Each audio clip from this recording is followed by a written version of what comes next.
So when was the last time you went to a mall? It's been a while, right? Which is why today I'm going to be pitching you an idea on how we can change dead retail space and transform it into industrial space in land-constrained areas. So the agenda today first is going to be an analysis of the industrial market trends. And then I'm going to kind of pivot into the growing need for industrial warehousing, especially in these land-constrained areas like New York City, San Francisco, and places like Atlanta, those big urban development spaces. And then next I'm going to talk about how we can capitalize on this opportunity and kind of increase our profit margins and also decrease our levels of vacancy rates.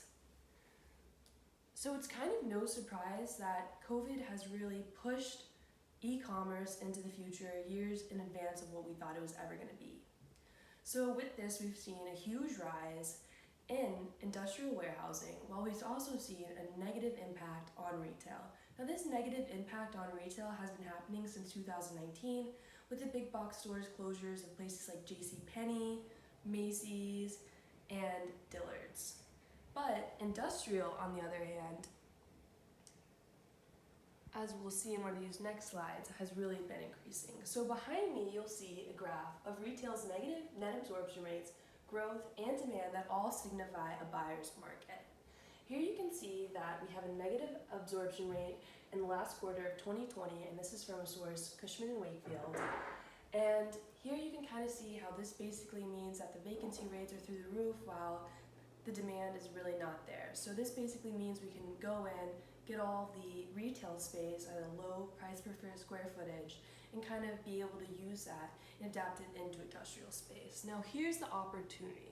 On this next slide, you'll see the same graph, which shows the incredibly high net absorption rates for industrial space. So here you can see how in the last quarter, the net absorption rates are through the roof. This basically means that the supply right now isn't kind of compensating for the amount of demand we have in industrial.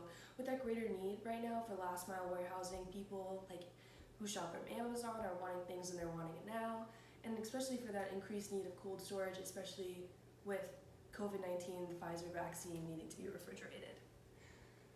So the opportunity I see here, kind of like as I earlier mentioned, was 1, last mile warehousing, 2, data centers, and 3, cold storage. And all of these would be tenants that we would definitely target in order to fill these spaces quickly and also return that profit. So on my next slide, you'll see industrial's incredibly low vacancy rates. And now these signify an opportunity, especially in these land-constrained markets. As you can see, the regular vacancy rate for industrial is around 5%, but in these land-constrained markets like New York City, Nashville, Hampton Roads, Los Angeles, and Reno Parks, it's all below that 4% line, which basically means we'd be able to get a tenant in there and be able to get a tenant in there really quickly, and also that there's a greater demand for industrial in these spaces, while also we can buy retail for a lower cost. So the solution here is to capitalize on these dying big box stores like those Macy's, JCPenney's, and those malls in land-constrained areas and adapt them into last mile warehousing in those land-constrained areas. So basically, this can be done because, Macy's and those big department stores, they already have those high roofs, they have the cross-docking in the back, they have the nice retail frontage, and they also provide ample parking like they would for a department store, which would allow us to easily convert that into an industrial warehousing space. Now, this has been done before in a couple of cities. Amazon has actually taken advantage in places that are also land constrained, especially in Dallas. We've been seeing this a lot. And this is something I see that we can capitalize on and hold either as a long-term asset or flip and get those cash flows. So here's kind of the plan that I was thinking. So we buy up all those dead malls, which there's an expected 300 new mall closures that are going to be coming in the future years.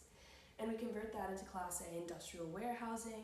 And then after we convert that into, the industrial warehousing space that we have, we can either, find a tenant then and keep that as a long-term asset, kind of get those cash flows to offset what we're losing in the retail industry in our portfolios, or we can flip them immediately and kind of do a waterfall structure with that development. So in summary, there's obviously been a low demand for retail and there's been a high demand for industrial. And this isn't just because of COVID, this has been happening since 2017. So that kind of provides us this opportunity to go in, get that low square footage, price per square footage space, and convert it into industrial. Next, it's kind of allowing to capitalize on a growing demand for the industrial sector. So that's kind of fabulous because right now nobody else is in this sector. Nobody is really adapting that land use besides people who are working for Amazon and some other big warehousing. But I see the need for warehousing to be significantly increased. So then we can profit on these land constrained areas in like a great way because one, we're helping the city by getting those dead spaces out and bringing new cash flows into the city, and also we're going to be able to create that profit for ourselves, especially in places where we wouldn't be able to build that 1 million square footage industrial warehousing.